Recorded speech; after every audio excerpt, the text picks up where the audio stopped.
का क्रय करने की खरीदने की क्षमता ही नहीं रहेगी उसके पास।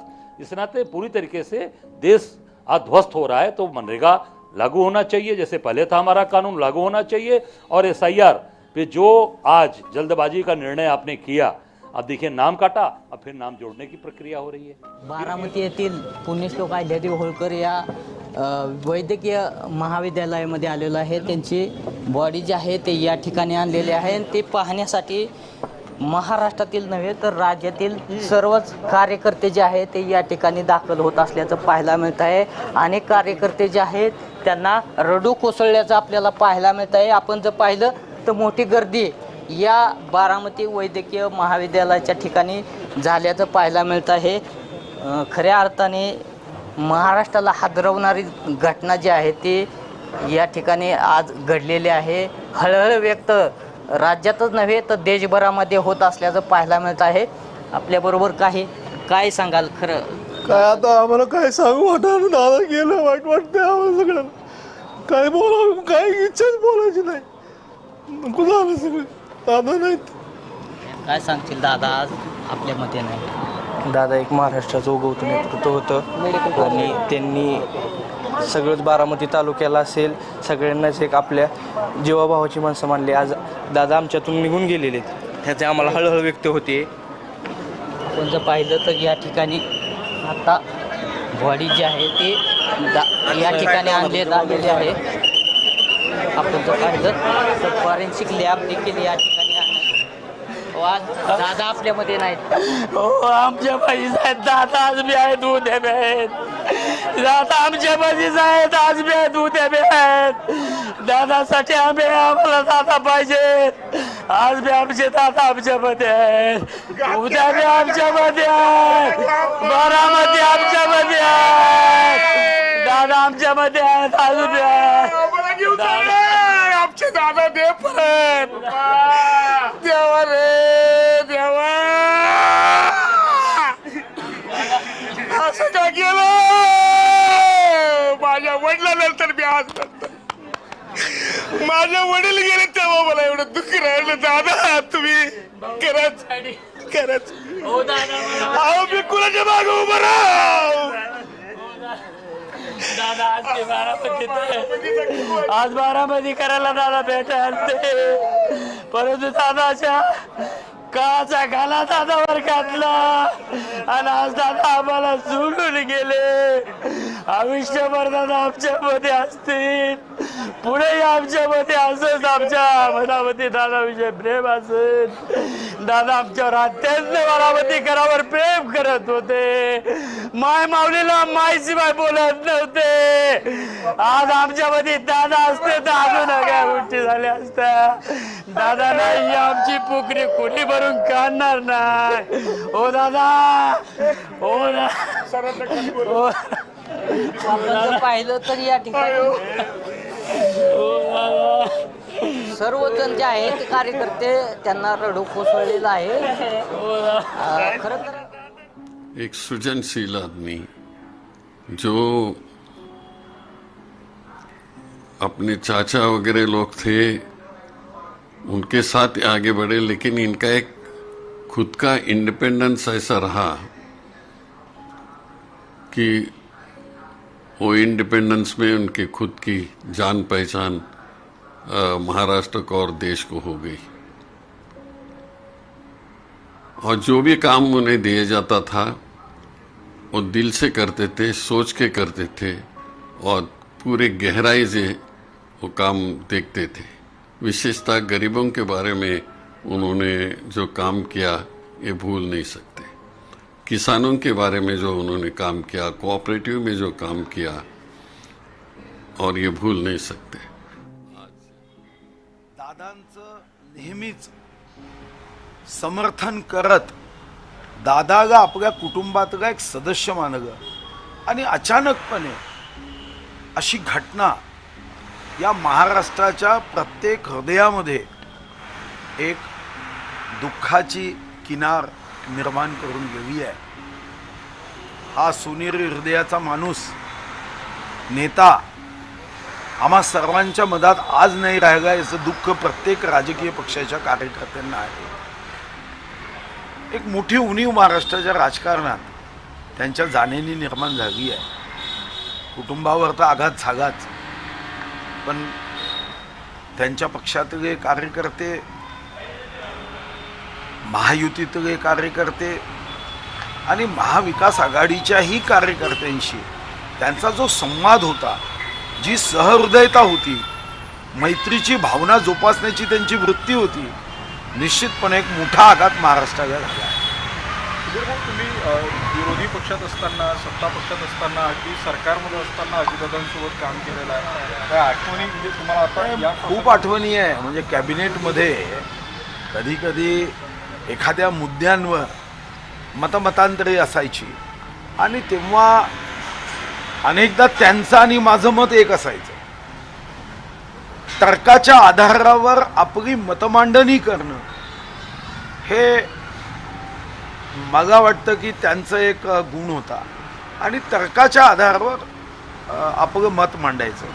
आता माझी आत्ताची ताजीच आठवण की तुम्हालाही माहिती आहे की ते नेहमी म्हणायचे की आता सध्या आपल्या दायित्व जास्त आहे, आपल्या कामाचा जो व्याप आहे त्यासाठी लागणारा निधी अपुरा आहे. पण मी सहज आमच्या मतदारसंघाच्या SNDT युनिव्हर्सिटीच्या संदर्भात मी सहज त्यांना म्हणतो, दादा शिक्षण महत्त्वाचं असतं ना, आम्ही मुलींसाठी SNDT युनिव्हर्सिटीचं केंद्र करतो आहे. एका सेकंदामध्ये त्यांनी मागच्या जुलैमध्येही 100 कोटी दिले आणि डिसेंबरमध्येही 100 कोटी दिले. म्हणजे त्यांना याची जाणीव होती की टंचाई आहे, आर्थिक अडचण आहे, पण शिक्षण हा महत्त्वाचा गुण आहे. एक सेकंदसुद्धा गावला नाही, हा त्यांच्या मनाचा मोठेपणा. भाऊ वित्तमंत्री म्हणून त्यांनी काम केलं आहे, तुम्हीही काम केलेलं आहे. एकंदर त्यांचा स्वभाव कसा राहिलेला आहे तुमच्या या सगळ्या अनुभवात? नाही, वित्तमंत्री म्हणून एक तर निश्चितचपणे आहे की आपल्या अर्थकारणाला नाही म्हणणारा वित्तमंत्री हवा असतो. प्रत्येक गोष्टीला होय म्हणता येत नाही. काही असे प्रसंग असतात की ज्यातून राज्याचं हित आणि त्याला लागणारा खर्च यामध्ये कुठेही ताळमेळ नसतो. आणि अशा प्रसंगात समोरचा व्यक्ती कितीही मोठा असला तरी त्यांना गोड शब्दात नाही म्हणणं किंवा कठोर शब्दात नाही म्हणणं या दोन्ही गोष्टी अजितदादांना साध्य झाल्या होत्या. आणि त्यातून आत्ता राज्याची अर्थव्यवस्था योग्य मार्गावर येत होती. केंद्रीय मंत्री नितीन गडकरी यांनी राहुल गांधी यांना या सगळ्या अपघाताची माहिती दिली. राज्याचे उपमुख्यमंत्री अजित पवार यांचा आज विमान अपघात झाला. या सगळ्या संदर्भातली माहिती नितीन गडकरी यांनी राहुल गांधी यांना दिली. आज सकाळी 8:45 बारामतीमध्ये विमानाचा अपघात झाला, ज्यामध्ये राज्याचे उपमुख्यमंत्री अजित पवार यांचं दुर्दैवी निधन झालंय. नितीन गडकरी यांनी काही वेळापूर्वी प्रतिक्रिया दिली आणि आता गडकरी यांच्याकडून राहुल गांधी यांना अपघाताची सविस्तर माहिती दिली जाते. दुसऱ्या ठिकाणी बारामती इथल्या मेडिकल कॉलेजमध्ये सध्या युगेंद्र पवार, रोहित पवार, जय पवार हे सगळे दाखल झालेत. शोकाकुल अवस्थेमध्ये सध्या पाहायला मिळत आहेत. कुटुंबावर एक मोठा आघात झालाय. सध्या सगळे पवार कुटुंबीय बारामती मेडिकल कॉलेजमध्ये दाखल झालेत. कुटुंबियांमध्ये नंतर चर्चा होईल आणि अंत्यविधी संदर्भातला एकत्रितपणे निर्णय घेतला जाईल. सध्या बारामती मेडिकल कॉलेजच्या बाहेर सुद्धा कार्यकर्त्यांची प्रचंड गर्दी पाहायला मिळते. पवार कुटुंबीय दाखल होत आहेत.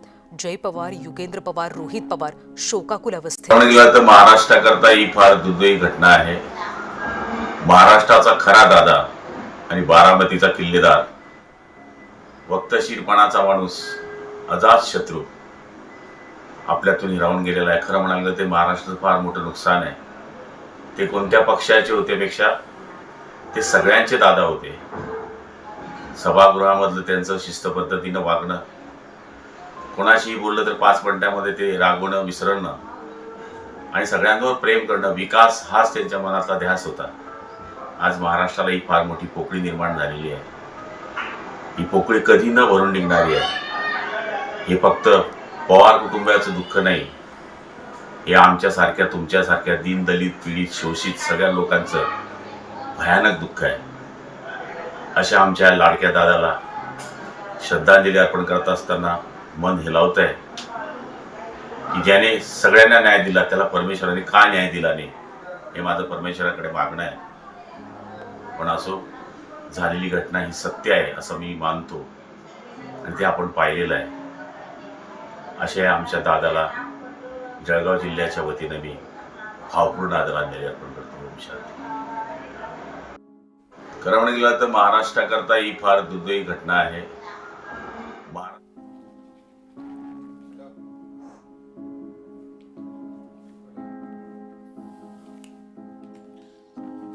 त्यामुळे आपण ही दृश्य पाहतोय.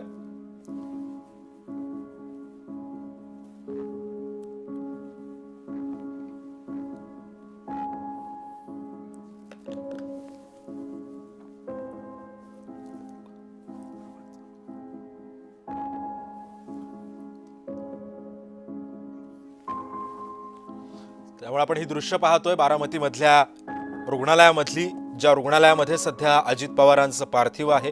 तिथे आपण पाहतो दृश्यांमध्ये जय पवार, अजित पवारांचे पुत्र ते आता या ठिकाणी दाखल झालेले आहेत.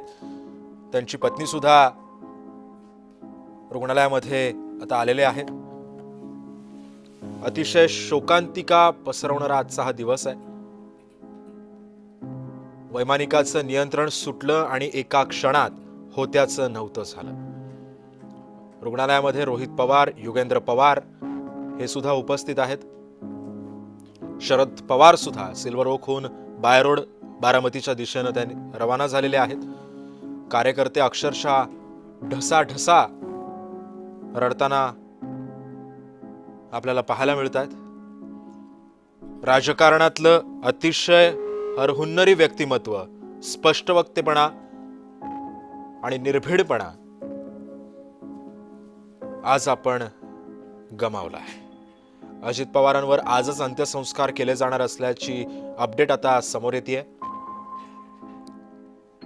आज सकाळी बारामतीच्या दिशेनं येत असताना सकाळी 8:30 वाजता अजित पवारांचं एक प्रायव्हेट विमान मुंबईहून ते उडालं आणि त्यानंतर 8:40 बारामतीच्या विमानतळावर उतरण्याआधीच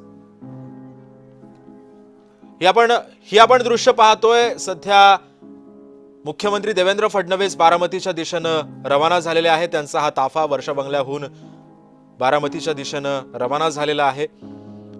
अजित पवारांवरती आजच अंत्यसंस्कार केले जाणार आहेत. ही आपण दृश्य पाहतोय वर्षा निवासस्थानाबाहेरची. अजित पवारांवर अंत्यसंस्कार आजच केले जाणार आहेत. मुख्यमंत्री देवेंद्र फडणवीस बारामतीच्या दिशेनं रवाना झालेत. रोहित पवार सुद्धा रुग्णालयामध्येच उपस्थित आहेत. त्यांना सुद्धा अश्रू अनावर होत आहेत. अजित पवारांच्या घड्याळावरून आणि गॉगलवरून त्यांच्या मृतदेहाची ओळख पटलेली आहे. उद्ध्वस्त अशा आशयाचं एक व्हॉट्सअप स्टेटस सुप्रिया सुळेंनी टाकलं. त्या सुद्धा दिल्लीहून बारामतीच्या दिशेनं रवाना झाल्यात. दरम्यान एक मोठी बातमी येते. अजित पवारांवर आजच अंत्यसंस्कार केले जाणार आहेत. त्यांचं पार्थिव त्यांच्या राहत्या घरी आणलं जाईल आणि त्यानंतर त्यांच्या पार्थिवावर आजच अंत्यसंस्कार हे केले जाणार आहेत. अनेक मोठे नेते सुद्धा बारामतीमध्ये पोहोचायला सुरुवात झालेली आहे. ही आपण दृश्य पाहतोय रुग्णालयामधली आहेत, जिथे अजित पवारांचं पार्थिव ठेवण्यात आलेलं आहे. त्या ठिकाणी आमदार रोहित पवार, युगेंद्र पवार, जय पवार हे सुद्धा उपस्थित आहेत. त्यामुळे संपूर्ण महाराष्ट्रात हळहळ व्यक्त करण्यात येते. हा आपण जो फोटो पाहतोय हा शांभवी पाटील जी वैमानिक होती अजित पवारांच्या या जेटची, तिचा फोटो आपण सध्या पाहतोय. तिचा सुद्धा दुर्दैवी अंत या दुर्घटनेमध्ये झालाय. अजित पवारांचं विमान ही शांभवी उडवत होती. आज सकाळी संपूर्ण महाराष्ट्राला हादरवणारी ही बातमी आज आली. आज सकाळी मुंबईहून खासगी विमानानं अजित पवार बारामतीच्या दिशेनं रवाना झाले होते.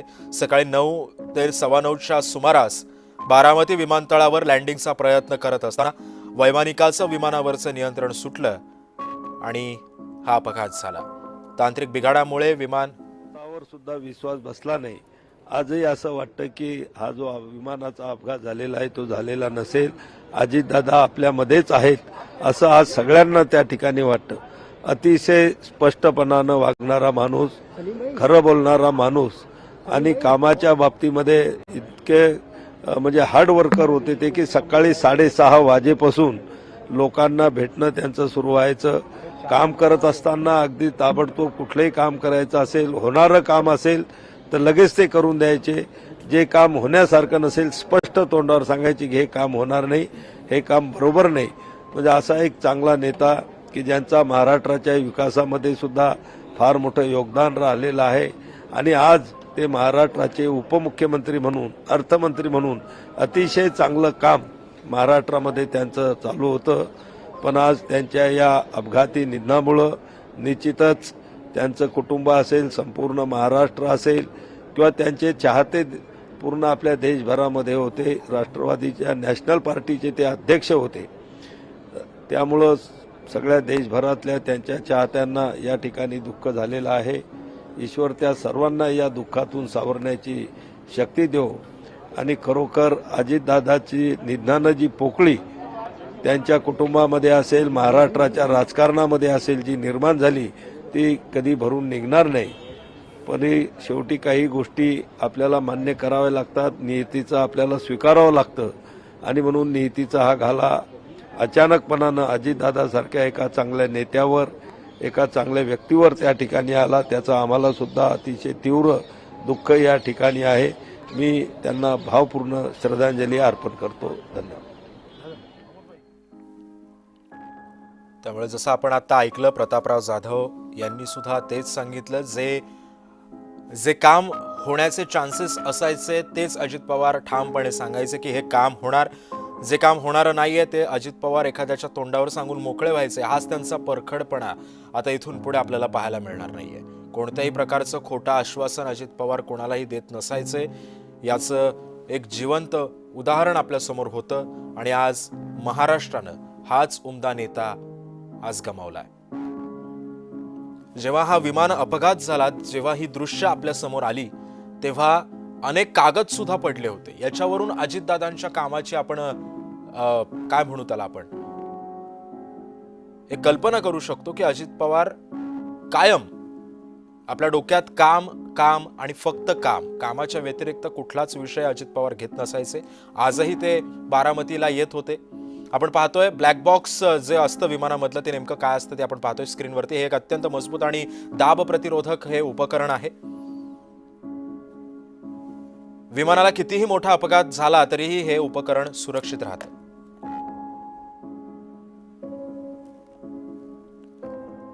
टायटॅनियम धातूनं हा बनवलेला असतो.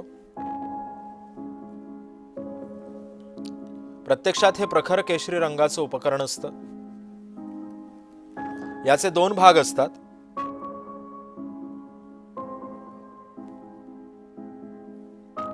FDR फ्लाइट डेटा रेकॉर्डर असं त्याला संबोधलं जातं.